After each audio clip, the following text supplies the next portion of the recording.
The third step in increasing cultural competency is the ability to adapt. And actually, it's more than just an ability, it's really the willingness to adapt. So let's think about how we need to adapt when we're working with people from other cultures. And perhaps the first thing that comes to mind is how we communicate. If we have two people from the same culture, say Japan for instance, it's going to be easy for them to communicate effectively. But once we start having an individual from Japan communicating with somebody from the UK, this is where life starts to get a little bit more complex. And one of the first aspects of communication that occurs and is tricky is simply linguistic ability.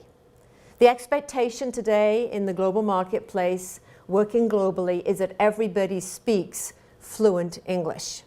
And that may not be the case.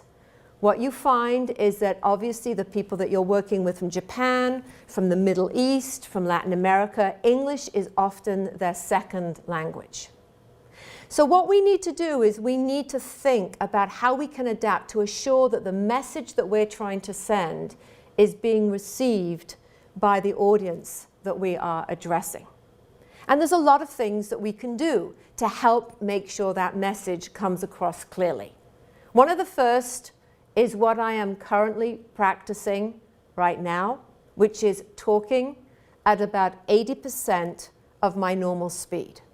Just by slowing down a little bit often helps people who have English as a second language to understand the message that you are trying to get across. Some other things we can do is if we're having a video conference, make sure it's only an hour long.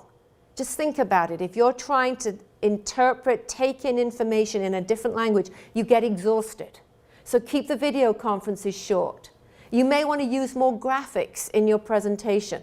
A verbal, visual portrayal can perhaps give a much better idea of the point that you're trying to make.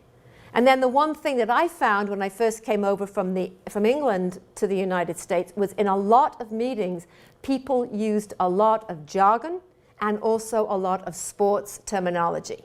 It took me a long time to understand what a curveball was. Coming up to the plate, it's a home run. Where I come from in England, we always talked about the cricket term of a sticky wicket. So not only do we need to be concerned about the verbal aspects of communication, we also need to consider non-verbal cues. And this is particularly important when we work with our counterparts from Asia.